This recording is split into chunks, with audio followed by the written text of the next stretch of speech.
जय हिंद, जय भारत। नमस्कार दोस्तों, मैं आर्गेनिक बाबा चैनल पर चंद्रदेव पांडे आपका बहुत बहुत स्वागत करता हूं। आइए एल्कीन के बारे में थोड़ा सा डिस्कस करते हैं। जो एल्कीन चैप्टर है 11th क्लास का, ये हर एक कंपटीशन में इंपॉर्टेंट है और आपको ध्यान होना चाहिए कि एक आपका एल्कीन चैप्टर में एक सिग्मा एक पाई बॉन्ड होता है।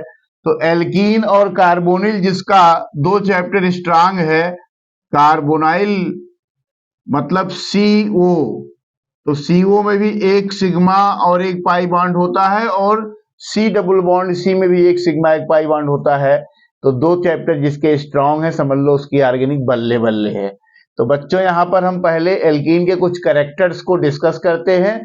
तो आइए कौन कौन से कैरेक्टर्स हैं जिनको आप देखना पसंद करेंगे, जानना पसंद करेंगे और एग्जाम में क्वेश्चन करना पसंद करेंगे। तो उसी में एक है सिस और ट्रांस। सिस एल्कीन क्या होता है, ट्रांस एल्कीन क्या होता है। यहां पर हमने सिस एल्कीन लिखा है। सिस का मतलब यह होता है कि आपके पास जो एल्कीन है, सी डबल बॉन्ड सी है, इस पर जो ग्रुप हैं वो ए टाइप के हैं और यहां पर बी टाइप के हैं। यानी सिर्फ ए और बी यानी टू टाइप्स के ग्रुप अगर लगे हुए हैं, groups are generally two types के ग्रुप्स हैं, तो उनके लिए हम सिस ट्रांस का यूज करते हैं। अब दोनों ग्रुप हमारे क्या हैं, बी टाइप के जो ग्रुप हैं वो दोनों और ए टाइप के जो ग्रुप हैं वो दोनों अगर 90 डिग्री पर एग्जिस्ट करते हैं, ग्रुप्स एट 90 डिग्री, तो उसको हम बोलेंगे सिस पोजीशन। तो यहां पर CH3 दोनों 90 डिग्री है, HH दोनों 90 डिग्री है। लेकिन अगर इस चीज को देखें, यहां से इसको, यहां पर CH3 इस वाले एल्कीन में, एल्कीन ये 1 है, ये एल्कीन 2 है। टू टाइप के एल्कीन में CH3 दोनों ट्रांस हैं, क्योंकि ये सेम ग्रुप CH3 सिस की जगह पर ये ट्रांस हैं, क्योंकि ये 180 डिग्री पर एग्जिस्ट कर रहे हैं। ऐसे आप हाइड्रोजन को भी देखिए तो ये भी 180 डिग्री पर एग्जिस्ट कर रहा है। तो ये हुआ सिस ट्रांस का कॉन्फ़िगरेशन। सिस ट्रांस में दो टाइप के ही मतलब ग्रुप्स अटैच होते हैं एल्कीन में। अब EZ क्या होता है, ये बहुत क्वेश्चन पूछा जाता है। EZ क्या होता है, जब दो से ज्यादा होंगे यानी 3-4 different groups attach to the alkene. यहां पर देखिए 1 हाइड्रोजन 2 3 4 डिफरेंट टाइप्स के हैं। तो इसमें एटॉमिक नंबर हम देखते हैं, एटॉमिक नंबर किसका ज्यादा है, यहाँ फ्लोरीन का ज्यादा है 1 नंबर और इस हाइड्रोजन को 2 नंबर। पहले इस वाले कार्बन का, राइट वाले कार्बन का आप नॉमेनक्लेचर कर लेंगे। तो इसका मॉलिक्यूलर वेट या एटॉमिक नंबर ज्यादा है हाइड्रोजन से। यहां पर देखें तो फ्लोरीन, क्लोरीन, ब्रोमीन और आयोडीन इस तरीके से होता है एटॉमिक नंबर बढ़ते हुए क्रम में। तो यहां पर आप देखेंगे तो ब्रोमीन का ज्यादा है तो 1 नंबर इसको देंगे और क्लोरीन का कम है तो 2 नंबर इसको देंगे। तो 2 नंबर क्या है, 2 नंबर क्या है, 2 नंबर 180 डिग्री है। तो इसलिए ये अगर 180 डिग्री पर नंबरिंग आती है तो इसको बोलते हैं इसको बोलते हैं 180। सेम प्रियॉरिटी ग्रुप 180 देन और यहां चेक कीजिए, इसको देंगे हम 1, इसको देंगे 2। इसका एटॉमिक नंबर ज्यादा है, क्लोरीन का 37, हाइड्रोजन का 1 होता है और यहां पर इसका ज्यादा होता है, इसका कम होता है। तो यहां पर भी ये क्या है, 180 है, तो ये भी एल्कीन हो जाएगा। एक और एल्कीन हम बनाते हैं, जरा मार्कर देना, एक और एल्कीन हम बनाते हैं। इस एल्कीन को आप देखिए, C डबल बॉन्ड C, यहां पर हाइड्रोजन, यहां पर फ्लोरीन, यहां पर क्लोरीन, यहां पर आयोडीन।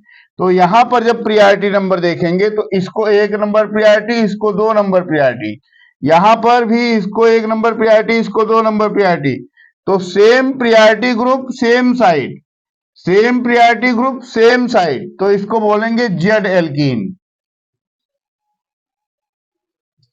तो इस तरीके से बच्चों हमने यहां पर सिस ट्रांस EZ के बारे में सीख लिया है। फिर एक बार मैं रिवाइज करता हूं, जब दो ही डिफरेंट टाइप के ग्रुप्स होंगे तो उसमें हम सिस ट्रांस एल्कीन देखेंगे। सिस एल्कीन उसको बोलेंगे जिसमें सेम ग्रुप्स के बीच में 90 डिग्री होगा, उसे सिस बोलेंगे। सेम ग्रुप के बीच में 180 का एंगल बनेगा, उसे ट्रांस बोलेंगे। ईजेड के नॉमेनक्लेचर में क्या करते हैं, एटॉमिक नंबर या मॉलिक्यूलर वेट को हम प्रायोरिटी मान के चलते हैं। एटॉमिक नंबर लेंगे तो उस कार्बन पर अटैच, जैसे कार्बन नंबर 1 पर अटैच दो ग्रुप हैं, इनमें मॉलिक्यूलर वेट किसका ज्यादा है, ब्रोमीन का ज्यादा है, क्लोरीन का कम है, तो इसको 1, इसको 2। यहां पर फ्लोरीन का ज्यादा है, यहां पर हाइड्रोजन का कम है, तो इसको 1, इसको 2। अब एक एक वाला जो ग्रुप है वो अपोजिट साइड है, 180 डिग्री है, तो ई हो जाएगा। और इसमें आप देखिए दोनों एक एक ग्रुप वाला जो हमारा, मतलब यहां देखेंगे तो एक इसको, दो इसको, यहां पर एक इसको, दो इसको। क्यों 1 2 दे रहे हैं, क्योंकि मॉलिक्यूलर वेट जिसका ज्यादा होगा उसको प्रायोरिटी ज्यादा देंगे। तो 4 या 3 डिफरेंट ग्रुप्स अगर अटैच होंगे तो उसके लिए नॉमेनक्लेचर ईजेड आता है। तो सिस ट्रांस ईजेड को आप आसानी समझ पाएंगे, क्योंकि सेम प्रायोरिटी सेम साइड होगा तो आपका जेड एल्कीन होगा। Same priority group opposite side होगा तो वहां पर आपका ई एल्कीन हो जाएगा। तो इस तरीके से ईजेड, हम ईजेड को समझने के लिए कुछ और एग्जांपल्स लेते हैं। ये एग्जांपल नंबर आपका 4 है। 4 में आप चेक करेंगे तो कार्बन की नंबरिंग कर लीजिए। ये मान लीजिए कार्बन नंबर ए है, ये कार्बन नंबर बी है। कार्बन नंबर पहले ए को देख लेते हैं। यहां पर कार्बन एक और एक, दो कार्बन है, यहां पर एक कार्बन है, तो प्रायोरिटी इसकी ज्यादा होगी, इसकी कम होगी, क्योंकि इसका मॉलिक्यूलर वेट ज्यादा आएगा, इसका कम आएगा। यहां पर देखें तो एल्डिहाइड है, तो ये COH है, कार्बन से डायरेक्ट ऑक्सीजन जुड़ा हुआ है। तो कार्बन से डायरेक्ट ऑक्सीजन, वो भी डबल बॉन्ड में है, तो इसकी प्रायोरिटी ग्रुप जो होगी वो कहीं ना कहीं ज्यादा होगी और इसकी प्रायोरिटी ग्रुप कहीं ना कहीं कम होगी। अब यहां पर अगर हम चेक करेंगे, डबल बॉन्ड की प्रायोरिटी ऑलवेज ज्यादा लेते हैं, तो यहां पर 2 2 सेम साइड है, 1 1 सेम साइड है, तो ये जेड एल्कीन हो जाएगा।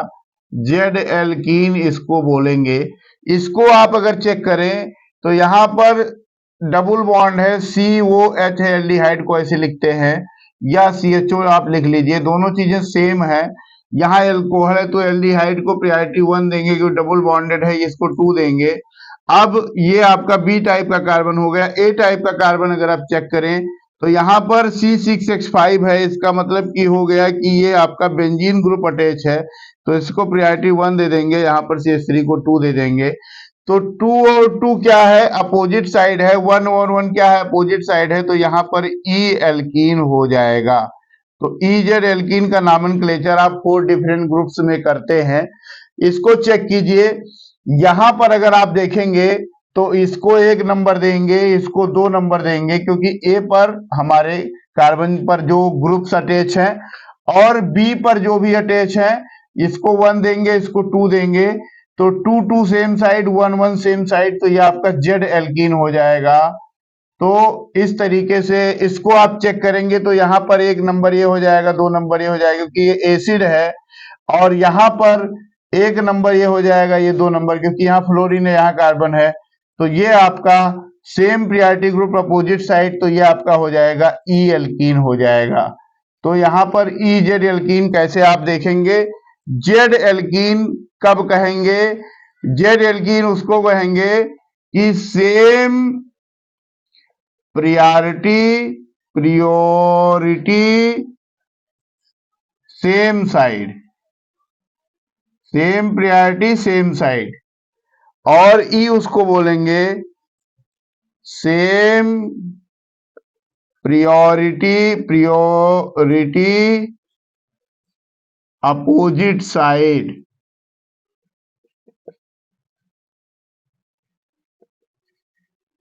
तो ये जेड और ये ई एल्कीन आप स्पेशली उन बच्चों के लिए है जो कि नीट का और जेई का एग्जाम देने जा रहे हैं, और खास करके उन बच्चों के लिए है जो BSc 1 में है, या उन बच्चों के लिए है जो ईजेड में इंटरेस्टेड हैं। और क्लास तो ये 11th की है, तो आप एल्कीन के ज्योमेट्रिकल आइसोमर्स के बारे में आपको मैंने बता दिया है, ईजेड कैसे आप निकालते हैं। स्टेबिलिटी ऑफ एल्कीन, ये बहुत ही इंपॉर्टेंट है, कंपटीशन पूछा जाता है। स्टेबिलिटी ऑफ एल्कीन जो होती है वो डायरेक्टली प्रोपोर्शनल टू होती है ब्रांचेज के, ब्रांचेज ऑफ कार्बन। कार्बन के ब्रांच क्या हैं? तो कार्बन के ब्रांच, अब हमें पहले इस एल्कीन को देखना है, इस पे कार्बन कितने अटैच हैं? 1 carbon, 2 carbon, 3 carbon, 4 carbon, 4 carbon attach हैं। लेकिन अगर हाइड्रोजन की बात करें तो इस कार्बन से इसको बोलेंगे alpha carbon, 3 alpha hydrogen, 3 alpha hydrogen यहाँ है, 3 अल्फा हाइड्रोजन यहाँ है। अल्फा कैसे है? इस कार्बन से इस कार्बन को अल्फा बोलेंगे, इस कार्बन से इस कार्बन को alpha, 3 alpha hydrogen, 3 alpha hydrogen. तो टोटल कितने अल्फा हाइड्रोजन हो गए? टोटल अल्फा हाइड्रोजन हो गए 3 चौके 12 अल्फा हाइड्रोजन इसमें हो गए। इसमें कितने अल्फा हाइड्रोजन है? 3 3 6, तो 6 अल्फा हाइड्रोजन डायरेक्ट आप देख लेंगे। इसमें कितने अल्फा हाइड्रोजन है? इसमें आप देखेंगे तो 3 अल्फा हाइड्रोजन यहाँ है, 3 अल्फा हाइड्रोजन यहाँ है और 3 अल्फा हाइड्रोजन यहाँ है, तो 9 अल्फा हाइड्रोजन इसमें है। इसमें आपके कितने? 6 अल्फा हाइड्रोजन है। इसमें कितने हैं? 3 अल्फा हाइड्रोजन है। ये अल्फा कार्बन होना चाहिए अल्फा हाइड्रोजन के लिए, तो ये अल्फा हाइड्रोजन काउंट नहीं होते हैं, ये भी अल्फा हाइड्रोजन नहीं काउंट होगा, इसमें कोई अल्फा हाइड्रोजन नहीं है। तो stability number of alpha hydrogen, stability stability किसकी? एल्कीन की stability directly proportional to number of alpha hydrogen. Alpha hydrogen, alpha hydrogen से क्या मिलता है? Hyperconjugation. हाइपर कंजुगेशन मेरा लास्ट लेक्चर है, आप जाके देख लीजिएगा प्लेलिस्ट में, बेसिक ऑर्गेनिक में। तो ये वाला जो फर्स्ट वाला है, फर्स्ट वाले में अगर हम देखें तो फर्स्ट वाले में 12 हैं, तो 1 नंबर पर ये जाएगा, उसके बाद में 9 है, 2 नंबर पर एल्कीन ये जाएगा। स्टेबिलिटी के मामले में 6 है तो 3 नंबर पर ये जाएगा, 3 है तो 4 नंबर पर ये जाएगा और ये 5 नंबर पर जाएगा। तो स्टेबिलिटी याद कीजिए, स्टेबिलिटी ऑफ एल्कीन डिपेंड करती है नंबर ऑफ अल्फा हाइड्रोजन पर, या ब्रांच कितना है, ब्रांच कार्बन कितने हैं। तो ऑर्गेनिक बाबा चैनल पर ये आपको एक नई चीज मिल रही है, एप्लीकेशन ऑफ हाइपर कंजुगेशन इसको कह सकते हैं, application application of hyper conjugation, hyper conjugation, hyper conjugation का एप्लीकेशन आपको बताया जा रहा है। तो यहां पर 1, फिर हो जाएगा 2, फिर हो जाएगा 3, फिर हो जाएगा 4, फिर हो जाएगा 5। तो इस तरीके से स्टेबिलिटी डिक्रीज करेगी। तो स्टेबिलिटी ऑफ एल्कीन आपको क्लियर हो गया होगा I think. Thank you very much. Watch कीजिए, शेयर कीजिए, कमेंट कीजिए, लाइक कीजिए, सब्सक्राइब जरूर कर लीजिए। नमस्कार। फॉर्मेशन ऑफ एल्कीन, एल्कीन कैसे बनते हैं, अगर इसको हम बात करें हाइड्रोकार्बन्स के, ये चैप्टर आपका चलता है हाइड्रोकार्बन, हाइड्रोकार्बन, लेकिन एल्कीन ज्यादा इंपॉर्टेंट है इसलिए एल्कीन को हम पहले पढ़ रहे हैं। फ्रॉम एल्काइल हैलाइड्स में यहाँ बेस आता है, ऐसे अटैक करता है, ये हाइड्रोजन यहाँ जाता है, यहाँ से ये लीविंग ग्रुप निकल जाता है, इसको बोलते हैं लीविंग ग्रुप। तो क्या हो जाएगा? C डबल बॉन्ड C का फॉर्मेशन हो जाएगा और ये BH बन जाएगा, ये आपका होता है बेस। और इस टाइप के रिएक्शन को बोलते हैं एलिमिनेशन रिएक्शन, एलिमिनेशन रिएक्शन होता है। यहां पर चेक कीजिए, अगर ये KOH में से OH negative K positive base है, यहां से हाइड्रोजन लेगा तो ये बनेगा C डबल बॉन्ड C और यहाँ पर बन जाएगा H, ये भी H और यहाँ पर भी H और यहाँ पर H और ये बन जाएगा H2O और साथ में क्या बन जाएगा? K और I बन जाएगा। इस टाइप से ये बन सकता है। इसमें अगर हम और ले लें CH3, CH2 और यहाँ पर CH2 और I ले लें तो जो एल्कीन बनेगा वो CH3, क्योंकि अब हाइड्रोजन यहां से लेगा। कौन यहां से हाइड्रोजन लेगा? यहां से हाइड्रोजन KOH लेगा, क्योंकि OH निगेटिव K पॉजिटिव बनाता है। ये यहां से हाइड्रोजन ले लेगा, तो यहां डबल बॉन्ड इस जगह पर आ जाएगा, तो ये बनेगा CH3 CH double bond CH2 और H2O और KI इसके साथ बन जाएंगे। ये साइड प्रोडक्ट है, ये मेन प्रोडक्ट है, तो इसको बोलेंगे मेन प्रोडक्ट, और ये हो जाते हैं साइड प्रोडक्ट्स। साइड प्रोडक्ट्स का ज्यादा रोल नहीं होता है ऑर्गेनिक केमिस्ट्री में। अब हम पढ़ते हैं सेटजब रूल, जो कि बहुत ही इंपॉर्टेंट है। सेटजब रूल क्या बताता है? सेटजब रूल कहता है कि बेस अगर डालेंगे तो बेस अटैक कहां से करेगा? बेस अटैक इस वाले कार्बन से करेगा या इस वाले कार्बन से करेगा? तो इसको हम कार्बन नंबरिंग कर लेते हैं 1 2 3 4। तो एक बार हम 2 से बना लेते हैं प्रोडक्ट, 2 पर अटैक करा लेते हैं। तो 2 पर अटैक कराएंगे तो क्या बनेगा? CH3 CH CH3 CH और ये डबल बॉन्ड CH, उसके बाद में CH3, ये बनेगा। इसको आप चाहें तो ऐसे भी लिख सकते हैं CH, और यहां पर इसको ऐसे लिख सकते हैं CH। और दूसरा अटैक आप करा लीजिए 4 पर, 4 से हाइड्रोजन ले लीजिए। यहां से ये 4 पर अटैक है, ये 2 पर अटैक है बेस का। तो जब 4 पर अटैक करेगा तो क्या बनेगा, इसको देखेंगे। 4 पर जब अटैक करेगा तो जो बनता है वो ये बनता है CH3 CH2 CH2, उसके बाद में CH डबल बॉन्ड CH2। मतलब कि एल्कीन टर्मिनल पर बन रही है, यहां मिडिल में बन रही है, तो ये मोर ब्रांच्ड है, मोर ब्रांच्ड है, और ये टर्मिनल है। तो स्टेबिलिटी आपको मालूम है, मोर ब्रांच एल्कीन की ज्यादा होती। नंबर ऑफ अल्फा हाइड्रोजन इस पे कितने हैं? इस पे 6 अल्फा हाइड्रोजन है, यहां पर 6 अल्फा हाइड्रोजन है, तो ये ज्यादा स्टेबल होगा। यहां पर 2 यानी 2 अल्फा हाइड्रोजन है, यहां पर 6 अल्फा हाइड्रोजन है। तो सेटजब रूल हमारा ये कहता है कि मोर ब्रांच्ड एल्कीन, मोर ब्रांच्ड एल्कीन फॉर्म्ड, मतलब कि ज्यादा ब्रांच एल्कीन बनेगी, उसकी स्टेबिलिटी ज्यादा होगी। सेटजब रूल का स्टेटमेंट यही है कि जब हम बेस अटैक कराते हैं अल्काइल हैलाइड पर, तो ज्यादा ब्रांच एल्कीन, जो कार्बन से ज्यादा ब्रांच एल्कीन होगी वही बनेगी और उसकी स्टेबिलिटी ज्यादा होगी। तो ये हो जाएगा मेजर प्रोडक्ट, ये हो जाएगा मेजर, और ये हो जाएगा माइनर। तो यहां याद रखना है कि ज्यादा ब्रांच एल्कीन को हमेशा आपको प्रेफर करना है। तो सेटजब रूल यही कहता है, बड़ा इंपॉर्टेंट है, एग्जाम में हर बार आता है। एल्कीन के फॉर्मेशन के क्रम में हम बिसाइनल डाइहैलाइड की बात करेंगे। बिसाइनल का मतलब होता है कि 2 कार्बन पर हैलाइड लगे होंगे, कार्बन नंबर 1 कार्बन नंबर 2। तो जिंक के प्रेजेंस में जब हम कोई एल्कोहलिक ग्रुप लेते हैं तो ये बन जाता है CH डबल बॉन्ड CH2, और यहां पर ZnBr2 बन जाएगा। इस टाइप से एल्कीन का फॉर्मेशन यहां देखिए बहुत ही अच्छा बनता है।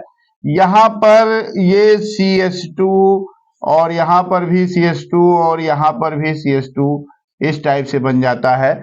साइक्लोप्रोपेन रिंग बनता है। मोनोहाइड्रिक एल्कोहल से कैसे बनता है? Al2O3 H2SO4 H3PO4, ये हम रिएजेंट्स लेते हैं। यहां पर क्या हो जाएगा? यहां पर बनेगा CH3 CH और डबल बॉन्ड CH2। यहां देखिए बहुत इंपॉर्टेंट एग्जाम में आता है, तो यहां पर इंटरनल साइक्लोहेक्सीन बन जाता है, यहां से H2O निकल जाता है। होता एक्चुअल में क्या है कि H प्लस पर ये इलेक्ट्रॉन अटैक करते हैं, -H2O निकल जाता है। यही तरीका है, तो ये यहां से निकल जाएगा, एक हाइड्रोजन यहां से निकलेगा, यहां डबल बॉन्ड आ जाएगा। अब आता है reduction of alkynes, very very important. Reduction of alkynes जो है हर कंपटीशन में आता है। तो एल्काइंस पर CaCO3 H2PD BaSO4 ये अगर यूज करते हैं तो ये बनता है C डबल बॉन्ड C, यहां हाइड्रोजन और यहां हाइड्रोजन और यहां पर CH3 और यहां पर CH3। इसको बोलेंगे, अगर आप समझें तो 90 थीटा कितना है, 90 डिग्री है, तो ये आपका हो जाएगा सिस एल्कीन। सिस एल्कीन बनता है। और ये इसको बोलते हैं लिंडलार कैटलिस्ट। ये लिंडलार कैटलिस्ट होता है। लिक्विड अमोनिया जब भी आप लेते हैं, लिक्विड अमोनिया सोडियम, तो ये बनता है trans alkene, C double bond C, यहां पर CH3 और यहां पर CH3 और यहां पर हाइड्रोजन, यहां पर हाइड्रोजन, और ये ट्रांस एल्कीन बनता है। तो ये क्वेश्चन आपका नीट में आया हुआ है, ये क्वेश्चन आपका गेट में आया हुआ है, ये क्वेश्चन आपका CSIR में आया हुआ है, ये क्वेश्चन आपका जेई में आया हुआ है। तो आप इसको याद कर लीजिए कि जब भी हम एल्कीन लेंगे, एल्कीन पर दो टाइप से एल्काइन लेंगे, एल्काइन से एल्कीन का फॉर्मेशन कर रहे हैं, तो दो रिएजेंट्स हमारे पास होंगे। एक तो हमारा लिक्विड अमोनिया होगा जो हमेशा ट्रांस एल्कीन बनाएगा, दूसरा हमारा लिंडलार कैटलिस्ट होगा जो हमारा सिस एल्कीन बनाएगा। तो लिंडलार कैटलिस्ट क्या होता है, CaCO3 H2PD BaSO4 और सल्फर होता है। और आपका दूसरा होता है, इसको लिक्विड अमोनिया या बर्च रिडक्शन भी बोलते हैं, BIRCH, बर्च रिडक्शन। तो ये आपसे दोनों क्वेश्चन पूछे जा सकते हैं, इसको फोकस कर लीजिएगा, एग्जाम में श्योर मिलेगा, श्योर सर्टेन शॉर्ट है। तो ये रिडक्शन ऑफ एल्काइन से एल्कीन का फॉर्मेशन कैसे बनाते हैं, कैसे सिस एल्कीन बनाते हैं, कैसे ट्रांस एल्कीन बनाते हैं, ये कंट्रोल्ड रिएक्शन है जो कि आपको ऑर्गेनिक बाबा चैनल पर CD पांडे के द्वारा बताया जा रहा है। तो आप इसको तैयार कर लेंगे, आपके नंबर श्योर मिलेंगे, कंपटीशन का श्योर शॉट है। तो वॉच करते रहिए, बने रहिए ऑर्गेनिक बाबा के साथ और देखते रहिए वीडियो।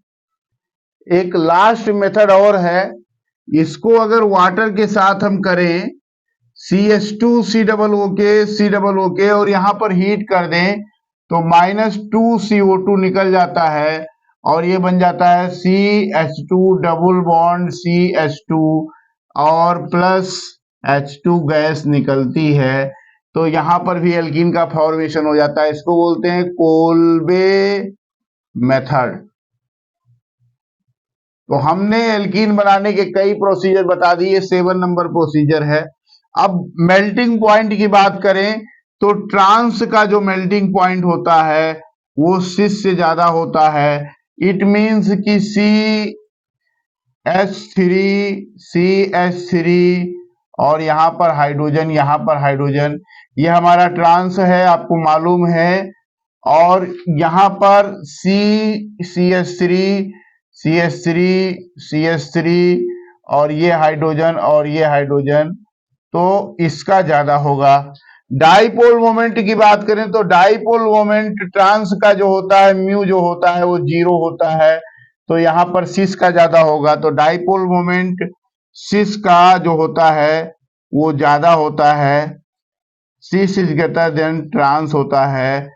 और मेल्टिंग पॉइंट की, बॉइलिंग पॉइंट की बात करें, ये तो मेल्टिंग पॉइंट ट्रांस का ज्यादा होता है, डाइपोल मोमेंट सिस का ज्यादा होता है, ट्रांस का 0 होता है, ट्रांस का म्यू इक्वल टू 0 होता है। बॉइलिंग पॉइंट भी सिस का ज्यादा होता है और ट्रांस का कम होता है। तो सिस ट्रांस इजेड में एल्कीन आपकी बांटी गई है। अब हम नेक्स्ट वीडियो में हम पढ़ेंगे कि एल्कीन के कौन कौन से रिएक्शंस हैं, उसमें से बहुत सारे रिएक्शंस हैं जो कि एग्जाम में आते हैं। तो उम्मीद करता हूं कि आपको इजेड समझ में आया होगा, सिस ट्रांस समझ में आया होगा, आपको बर्च रिएक्शन समझ में आया होगा, आपको एलिमिनेशन समझ में आया होगा, आपको सेटजप रूल समझ में आया होगा। और बने रहिए, देखते रहिए चैनल को। और आपको सबसे खुशी की बात बता दें कि चैनल हमारा मोनेटाइज हो चुका है और आप लोगों के देखने के वजह से सब्सक्राइबर हमारे 1500 के करीब पहुंच गए हैं। ये कि 1 महीने के अंदर हुआ है, तो ये बहुत बड़ी उपलब्धि हमारी नहीं, दर्शक लोगों की है, आप लोगों की उपलब्धि है। आप लोगों ने इतना ज्यादा प्यार ऑर्गेनिक बाबा को दिया है। मैं बहुत कुछ इस चैनल पर आपको ऑर्गेनिक केमिस्ट्री में, इनऑर्गेनिक केमिस्ट्री में, फिजिकल केमिस्ट्री में और बहुत सारी चीज देना चाहता हूं। तो बने रहिए, एफर्ट करते रहिए और पेन चलाते रहिए, लिखते रहिए। आप वीडियो जरूर देखिए, लाइक कीजिए, सब्सक्राइब कीजिए, शेयर कीजिए और आपका नॉलेज बढ़ेगा, सफलता मिलेगी, इसका वादा है। नमस्कार, जय हिंद, जय भारत, हर हर महादेव।